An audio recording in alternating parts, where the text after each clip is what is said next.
Ice, blast, and distance compress into one task: keep a wounded man alive long enough to move him.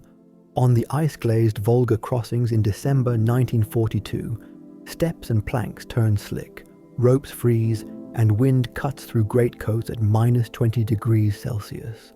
The medic's day centers on minutes lost between a doorway hit by fragments and a cellar used as a shelter, then between that cellar and the nearest aid post.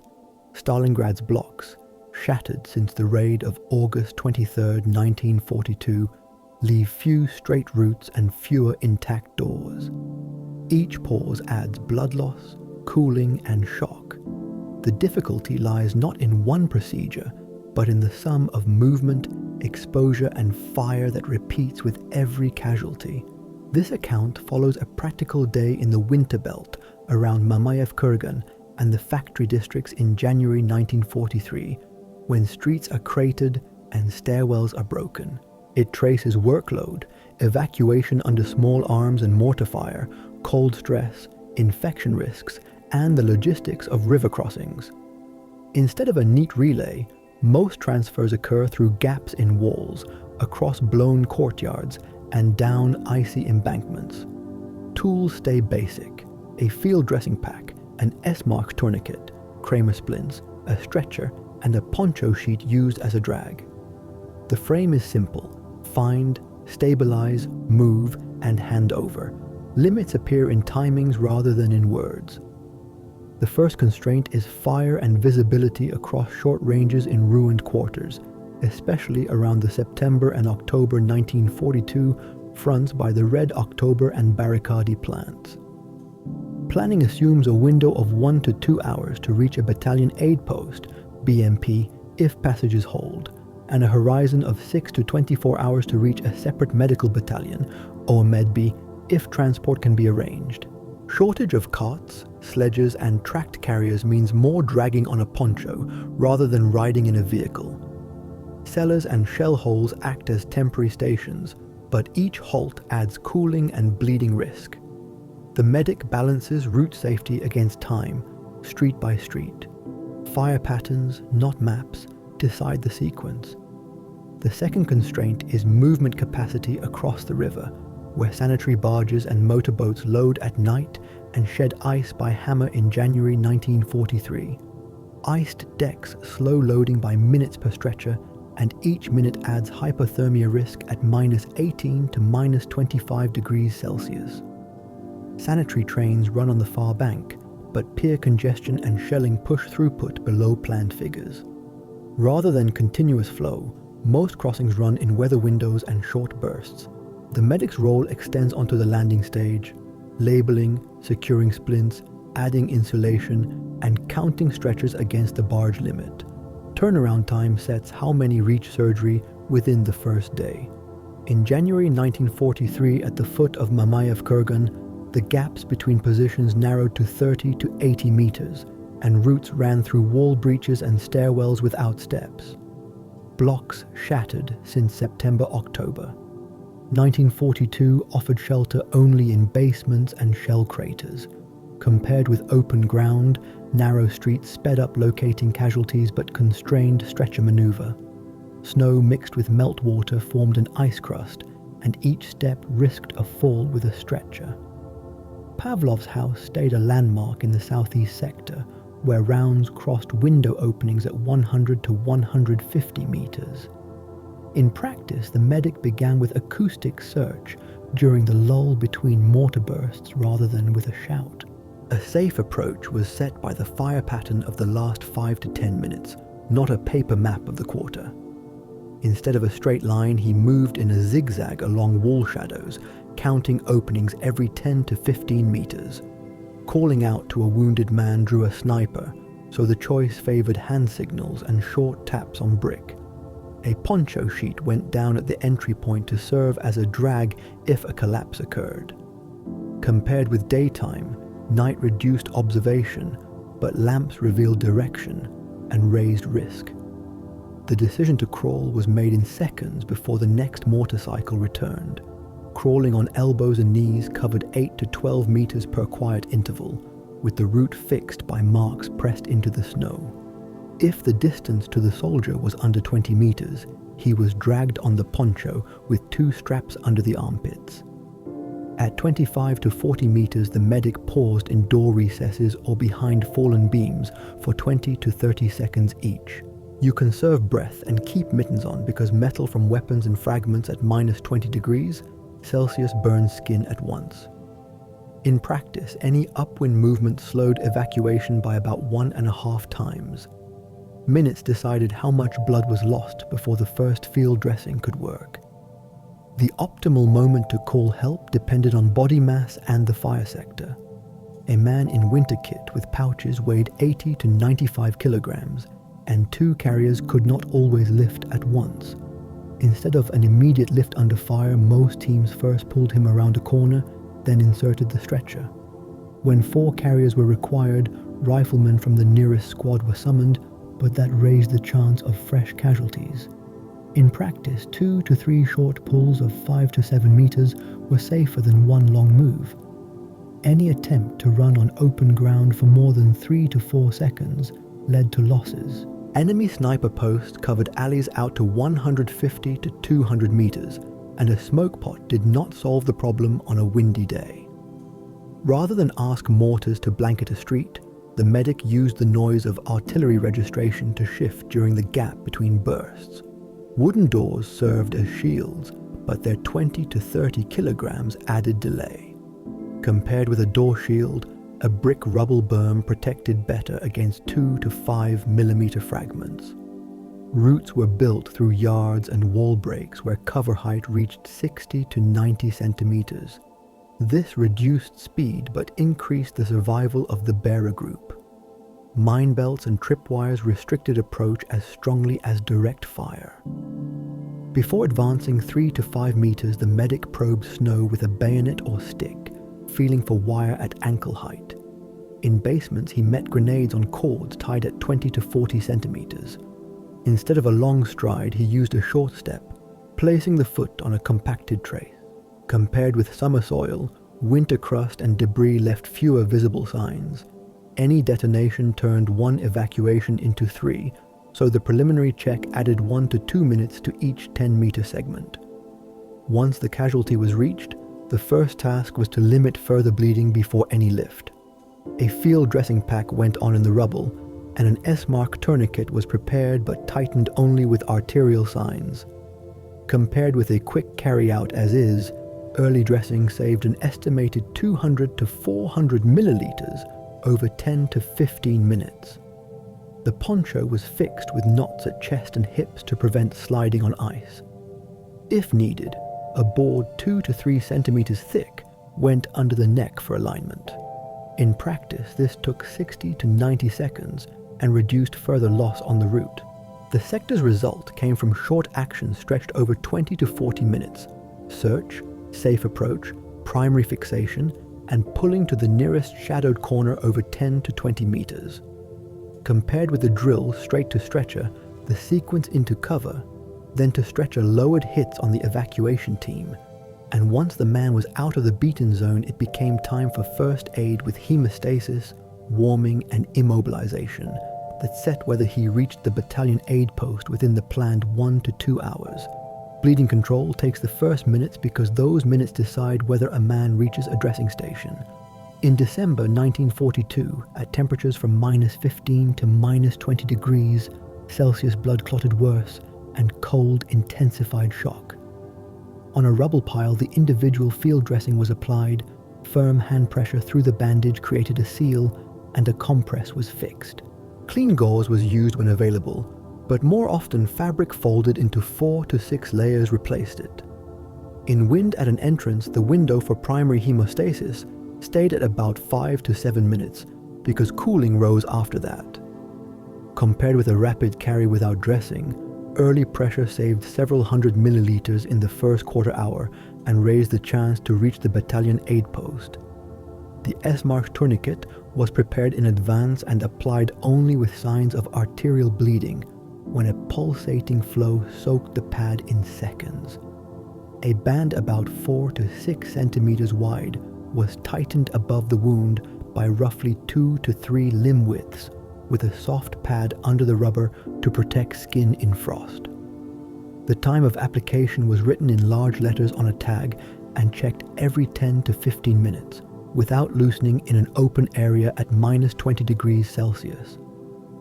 The reference time to the battalion aid post was about 1 to 2 hours if passages held, so the tourniquet often stayed until a surgical stage. Instead of frequent retightening, teams chose stable fixation and insulation of the distal segment. Warming ran in parallel with hemostasis because hypothermia at -20 degrees Celsius accelerated shock and impaired coagulation. The torso was covered with a poncho and a greatcoat, and a layer of straw about 5 centimeters thick, or a plank isolated the back from ice. Head and neck were closed with a scarf or a strip of bandage, and breathing was checked by sight every 30 to 40 seconds. Warm drink near the line was almost unavailable, so the focus in the first 5 to 10 minutes was wind and moisture isolation. Compared with moving without cover, that order reduced heat loss and bought time for the carry. Airway care followed bleeding control, especially after a fall from 1 to 2 stories or a blast concussion. The lower jaw was lifted, snow and brick grit were cleared from the mouth, and the tongue was controlled with a jaw thrust without overextension of the neck. An unconscious casualty was placed on his side to prevent aspiration, and a breathing rate from 12 to 20 cycles per minute was watched.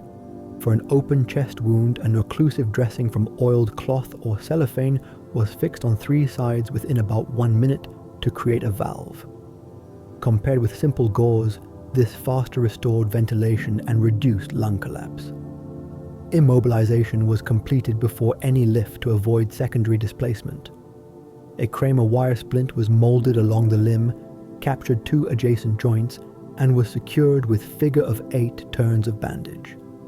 For a fractured lower leg, 2 to 3 splints ran from the sole to the mid-thigh, and for a forearm from the palm to the mid-arm. The task took about 2 to 4 minutes with trained hands and saved time on the route because the carry became steadier. In frost gloves stayed on since metal burned skin within fractions of a second, so cloth padding went under the splint. Compared with a lift without immobilization, this reduced pain and the risk of further blood loss. Analgesia on the forward edge was limited by stocks, yet it was given before long transport. Promedol at 10 to 20 milligrams was injected intramuscularly when breathing remained stable, and the state was observed every 5 minutes. For infection control, streptocide at about 1 to 2 grams was dusted into the wound. Edges were treated with iodine tincture, and tools were boiled when a cellar had a kettle. Antibiotics in these months were not always available, so teams relied on mechanical cleansing and a closed dressing. Compared with a carry without analgesia and antisepsis, shock lessened and the risk of suppuration in the first day decreased. Preparation for movement ended the first aid phase and saved minutes under fire. Bandages were reinforced with extra turns. The tourniquet was insulated with a warm pad, and the tag held large writing for the time and the wound site. The stretcher was checked for intact side ropes and slats, and the poncho was tucked under the heels to prevent catching on steps. Departure was timed to the fire rhythm. 2 to 3 minutes of quiet allowed about 5 to 10 meters to the next cover. You pinned a note with the casualties' data and times of interventions because that would speed sorting at the next stage.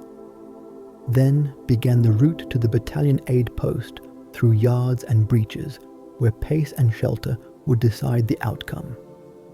The route to the battalion aid post in January 1943 ran through basements, yards, and shell holes that cut across the line of streets near the Red October and Barricade plants. Stretcher teams chose shadowed facades and moved in short bounds of 5 to 10 meters, timed to the lull after mortar bursts that came in cycles of roughly 2 to 3 minutes. Snow packed by foot traffic turned to ice, so the front man called each step and the rear man echoed, keeping the stretcher level.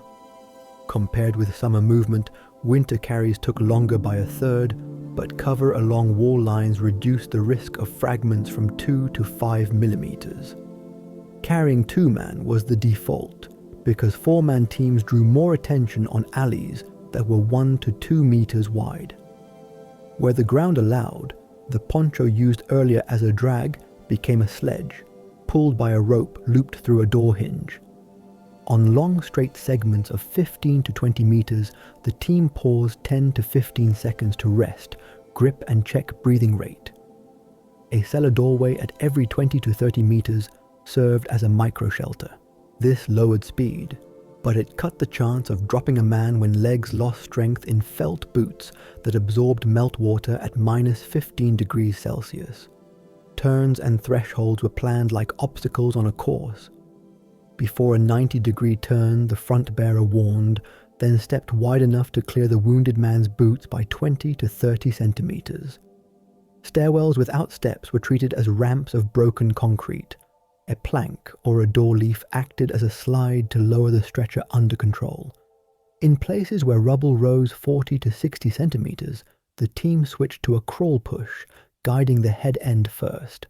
Compared with a lift over obstacles, sliding preserved spine alignment and saved the arms for the next block. Each such maneuver cost 1 to 2 minutes but prevented secondary injury. Orientation in a raised quarter used fixed points rather than street names. Mamayev Kurgan to the west and Pavlov's house to the southeast anchored mental maps that replaced paper plans soaked or burned since August 23, 1942. Chalk arrows on brick pointed to the nearest cellar that had room for 2 stretchers and a medic's table. You learned to count doorways to avoid dead ends because an extra detour of 50 to 100 meters under fire cost more than 5 minutes and raised exposure. Compared with compass bearings, these local cues held when iron fragments scrambled needles and smoke hid landmarks. Coordination with rifle sections determined whether a carry succeeded within the target of 1 to 2 hours to the battalion aid post. A covering fire lane over 30 to 50 meters was arranged before each exposed dash, and a grenade launcher marked the start with 1 shot when visibility fell below 20 meters in drifting snow. Rather than call for a full mortar screen, sections used brief bursts that masked foot noise without drawing heavier response. This reduced average speed, but it increased survival of the team and the casualty. When the sector quieted, the same section rotated in to relieve bearers whose grip failed from cold. Temporary shelters punctuated the route and prevented cooling below safe limits. Basements with intact doors held straw layers of roughly 5 centimeters to insulate backs. Shell holes offered only wind shadow and needed extra coats or a blanket over the man. Water pooled under broken pipes and froze into sheets, so the stretcher went on wooden slats or bricks to raise it by 10 centimeters. Rest stops lasted no longer than 2 to 3 minutes because longer pauses dropped body temperature and stiffened hands. Compared with a straight push without pauses, this pattern balanced heat loss and strength and kept the carry going through several blocks. The final approach to the battalion aid post passed through a narrow corridor traced by white markings on debris and a lantern hooded to a handspan slit. At the door, a recorder took notes on the time of first dressing, the presence of a tourniquet, and the substances used for antisepsis, then directed the stretcher to a table or to the floor by priority. The team handed over, reported airway, bleeding status, and drugs given, and reclaimed gear within 2 to 3 minutes. This turnover saved the next cycle of minutes on the line and set the stage for sorting and immediate measures. The next phase began inside, where triage and preparation for onward evacuation decided the path beyond the battalion aid post. Inside the battalion aid post near the factory line, sorting began the moment a stretcher crossed the threshold, and the rate changed with each phase of the battle. After the start of Operation Ring on January 10, 1943, the intake swelled during artillery pushes, then thinned in the short lulls. A triage table stood under a hooded lamp, and a basin of boiled water steamed beside iodine and streptocide. Compared with the cellar stops on the route, this room allowed measured steps. Check airway, check bleeding, check temperature, then decide priority. The aim was practical rather than ideal because time, Space and fuel set the limits. The registrar read the note pinned at the last halt and confirmed 3 items in order: presence of a tourniquet, time of first dressing, and drugs given. Pulse and breathing were counted for 30 seconds, pupils were checked with a shaded torch, and skin color was compared against the man on the next stretcher to judge shock. Categories were written out in plain words rather than letters: immediate, delayed, minimal, and expectant. Instead of a full diagnostic list, each entry carried only essentials that moved a man forward or held him back. This reduced record length, but it raised flow through the doorway and saved minutes for the next lift. Immediate cases received only measures that changed survival within minutes. Airway was secured with a jaw thrust and a cloth bite block rather than a rigid tube, because stock was scarce.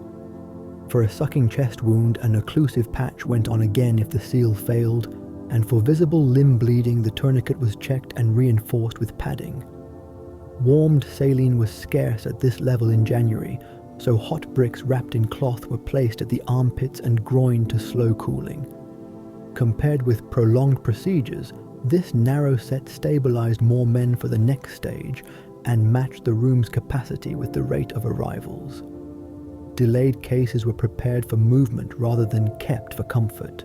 Splints of Kramer wire were retied, bandages were reinforced, and pain control with Promedol was recorded with hour and dose in words.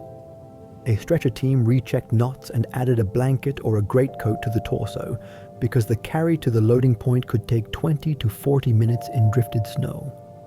The planning horizon stayed the same as on the street: 1 to 2 hours from discovery to the battalion aid post, and 6 to 24 hours from the battalion aid post to a separate medical battalion if routes held.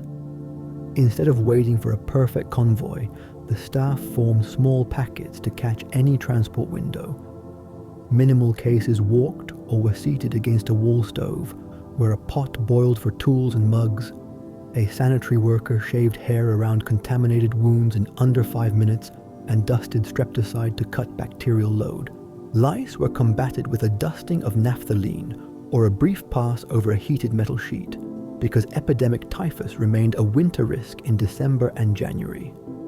Compared with the forward cellars, this point had soap and a kettle more often than not, and that allowed real disinfection. The rule was simple: boil what can be boiled and isolate what cannot until a delousing station further to the rear. Expectant cases were separated by a hanging blanket into a quieter corner to reduce stimulation and preserve manpower. They received warmth, moistening of lips, and monitoring for changes that might lift them into a higher category. This policy looked harsh on paper, but it protected carriers and preserved time for those who could reach surgery within the day. In snow and wind, a diversion of 4 bearers for 15 minutes cost 1 slot on a barge or a truck at the next leg. Compared with equal attention for all, prioritization kept the chain of evacuation moving and matched scarce resources to the greatest effect. Documentation for onward movement was kept short to fit the nighttime loading rhythm. A triage card listed name if known, unit if known, wound site, measures given, and time of tourniquet in large words. A strip of cloth of a set color marked infection risk for quarantine downstream, because dysentery clusters appeared in crowded rooms more often after December freezes. The card traveled with the man to the regimental or divisional stage, then to a separate medical battalion, and later to an evacuation hospital if the river or rail allowed. Compared with long case histories, these concise notes cut handover time to 2 or 3 minutes per stretcher. The handoff from sorting to transport closed the internal loop and opened the river or road phase. At dusk, a runner announced a barge slot count or a truck packet, and immediate and delayed cases were queued in that order. You checked that blankets were secured and splints tied, because wind on the embankment could strip covers in seconds. The corridor to the landing stage or the loading yard was narrow, lit by a hooded lantern, and the flow moved in files of 2. This concluded the role of the battalion aid post and set the next task at the pier: survive ice, blast, and waiting time on the way across the Volga, which defined the day's final numbers. Night crossings over the Volga in January 1943 began with a file of stretchers down a frozen embankment toward a narrow landing stage beside the factory line. Wind at -20 degrees Celsius drove snow across planks that had already iced since dusk, and fragments from airbursts pattered on sheet metal roofs. A pier guard counted bearers in pairs and kept gaps of 2 to 3 arm lengths to prevent pileups. Compared with daylight, night offered fewer sniper lines but added slips and silent falls. Each stumble cost half a minute and a layer of warmth, and the queue lengthened in front of the barge ramp. Barge capacity dictated the pace more than any medical wish. A wooden barge or a motorboat could take roughly 24 stretchers if slung in 2 tiers, but only if the deck was cleared of ice with hammers every 10 minutes. Turnaround to the far bank and back lasted 1 to 2 hours with wind behind and longer with gusts that swung the hull. Instead of waiting for a perfect load, teams filled whatever space opened, and clerks recorded only name if known, unit if known, and wound site. This shortened paperwork, but it raised the chance to catch a weather window. The cost was paid later at the receiving yard in longer sorting. Ice management became a medical procedure in itself. Planks were sanded with ash, ropes were roughened with cloth, and a bearer with a hook stood at the foot of the ramp to lift any snagged blanket. 2 men with hatchets cleared handholds on guardrails every quarter hour because frost refroze brittle wood. Compared with summer wet boards, a winter deck at -15 degrees Celsius could throw down a man and turn a stretcher. A slip with a head end forward risked airway blockage, so the head always rode higher by a handspan. These routines added minutes, but they saved lives in the midstream wind. Fire patterns shaped loading more than schedules printed on boards. Shore batteries ranged the piers by sound, and bursts came in clusters of 3 to 5 rounds. Rather than halt for a full barrage, the officer of the pier waved through 2 to 4 stretchers during the lull, then froze the line and pressed men flat when splinters hissed. Light discipline kept lanterns hooded to a slit of 1 handspan, trading speed for survival. Compared with an open light, this slowed handoffs by several seconds per stretcher, but cut the risk of a direct hit. The arithmetic was simple. Minutes could be replaced by hours. Lives could not. The river was broad enough to feel like a separate phase of the chain. With current and wind, the crossing took 10 to 20 minutes in a motorboat and longer in a pushed barge. Spray crusted on blankets within 2 to 3 minutes, so additional coats were tied over chests and groins to protect central heat. A medic on deck checked tourniquet times by touch and retied loose knots with gloved hands because bare fingers could freeze to metal in less than a second. Compared with the cellar warmth of the battalion aid post, this leg took more heat than blood, and that shaped triage at the far bank. On the eastern bank, the relay resumed with carts, sledges, and when available, a truck packet toward regimental or divisional stations. Sanitary trains waited farther back, and their departure clocks ran on rail slots rather than on medical wishes. The intake yard used chalk lines on frozen earth to park stretchers in rows of 5, and a brazier at the corner kept a kettle boiling for tools. Turnover there aimed at under 5 minutes per man to keep the pier clear.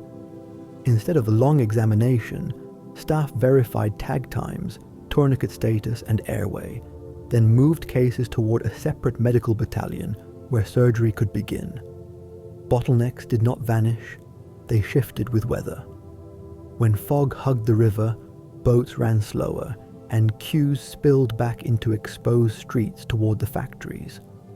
When wind rose, ice rebuilt on planks in 5 to 10 minutes, and hammers never stopped. Each of these delays cooled men who had already lost blood, so the pier team added straw under stretchers and more cloth over chests to buy time. Compared with a continuous flow, this stop-and-go rhythm strained bearers and multiplied small errors. The bridge to the next problem was clear. Cold and infection climbed together when movement slowed, and they demanded their own routines.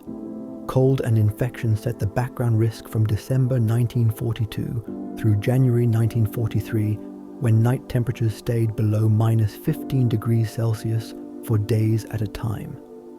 Hypothermia crept in through wet cloth and metal contact, and shock deepened as core heat fell.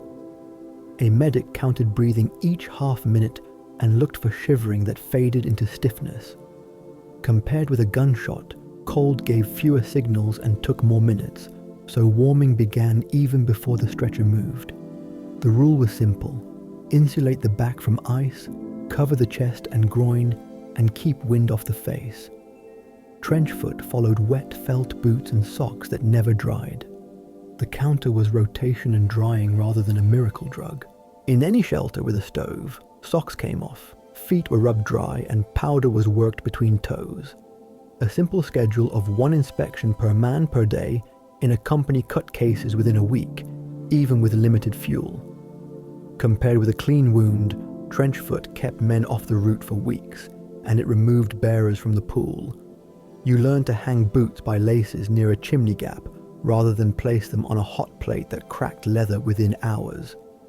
Frostbite of hands and face rose from contact with metal and wind.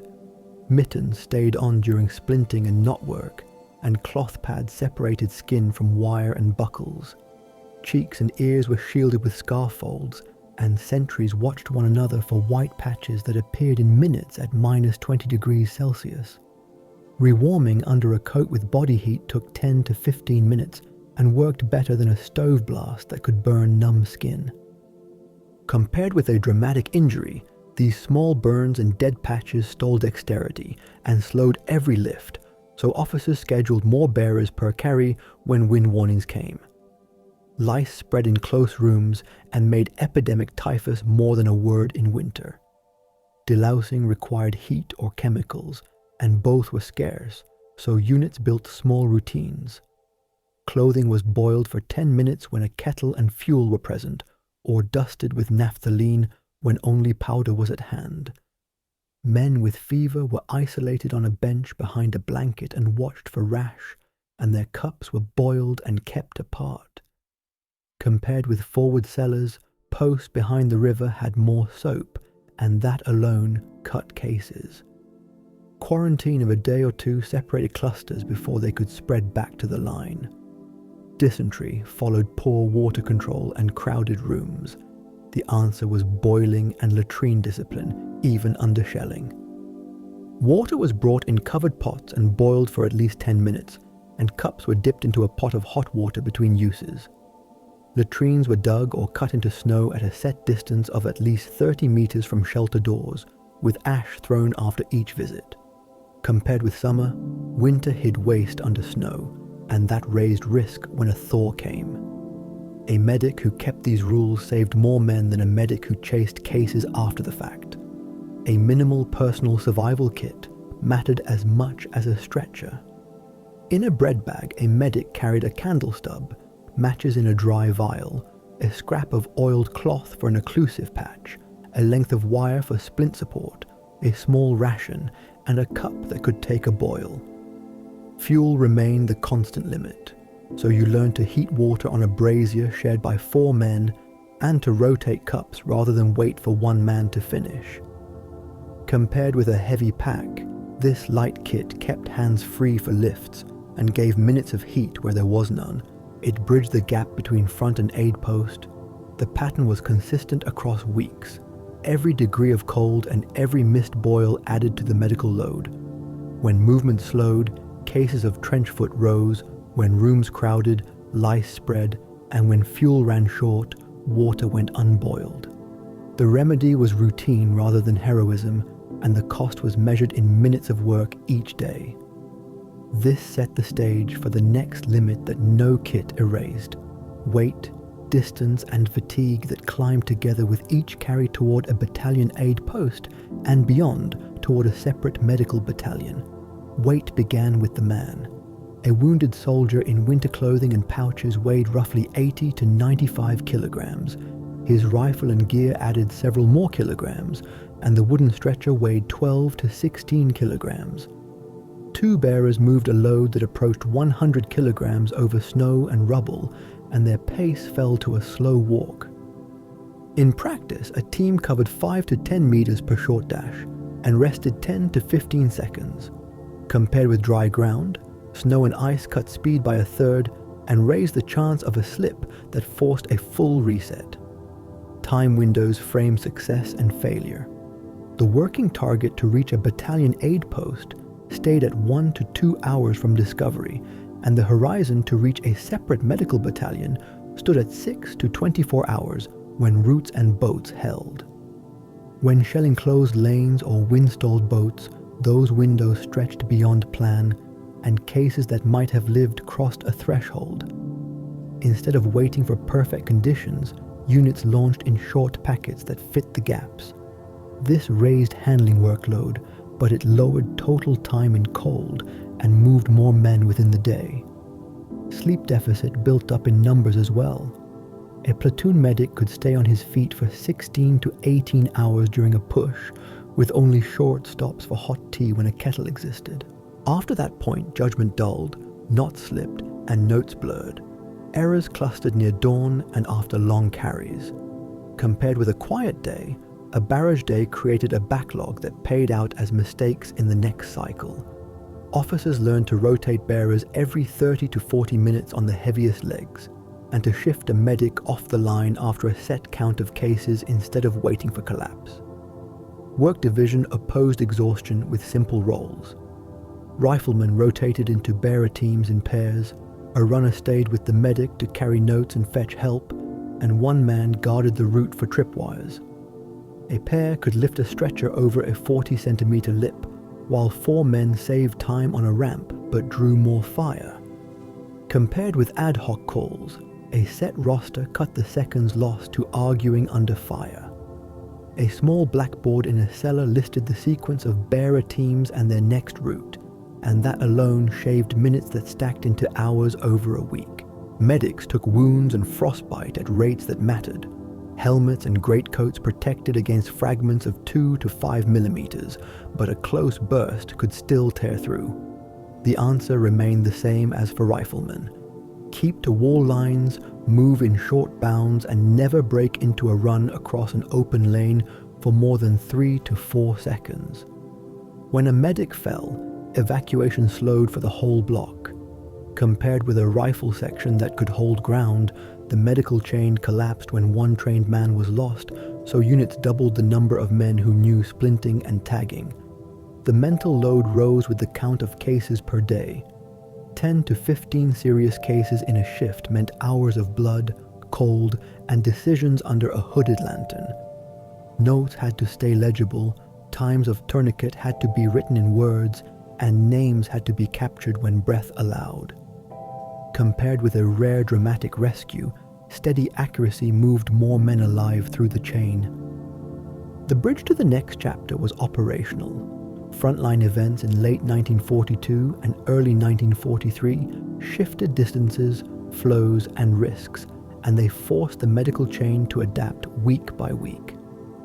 Operation Uranus began on November 19, 1942, and the tempo changed within days. Soviet formations struck the flanks, and German lanes across the city narrowed or broke. For medics on the eastern bank, this meant more incoming at night and fewer windows on the river. Compared with September and October, when fights fixed on blocks, November pushes stretched routes toward improvised piers. The number of cases rose in spikes tied to artillery preparation, and bearer rosters shifted to night work as a norm rather than an exception. On November 23, 1942, the encirclement closed near Kalach, and the ring forced all traffic to fight the same pressure. The Volga crossings to the east became the only reliable line for many sectors, and that doubled queues by the piers. Compared with earlier months, the distances on the eastern bank shortened to rear facilities that had stepped forward, but the pier became the single narrow throat. Medics learned to batch notes, to pre-tie splints, and to insulate tourniquets before the ramp to save seconds on the deck. Between December 12 and December 24, 1942, Operation Winter Storm tried to break the ring from the southwest. The front bent, roads shifted, and hope briefly shortened some routes, but shelling increased on key approaches. Evacuation teams had to relearn streets that had been mapped by steps. Compared with the static weeks, this period burned more time in orientation and cost more slips and wrong turns in snow. The pier crews kept the same routines, but their night hours stretched, and more men reached them colder than before. From December 16 to December 30, 1942, Operation Little Saturn struck Axis allies and pushed lines farther west. This widened the ring and pulled more rail capacity to other sectors, which left fewer slots for sanitary trains. On the ground, this meant longer waits after the river and more nights spent in divisional yards under tarpaulins. Compared with early winter, late December forced medical staff to pad stretchers more and to fight lice and coughs in crowded rooms. Each day of frost without fuel multiplied small infections that later filled hospital tents. December 1942 into January 1943 brought sustained hard frost and ice on every plank between street and barge. The thickness of river ice never promised safety near the piers, so boats still moved through a channel kept open by work crews. Hammers struck ice every few minutes, and hot sand was scattered by the ramp. Compared with a thaw, these days slowed every step and sharpened every risk of a fall. Bearers learned to change pace to match gusts and to swap positions before forearms failed. On January 10, 1943, Operation Ring began to reduce the pocket, and intake rose again.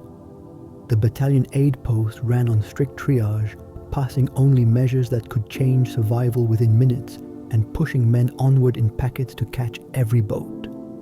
On January 31, 1943, the headquarters of the 6th Army capitulated in the southern pocket, and on February 2, 1943, organized resistance ceased.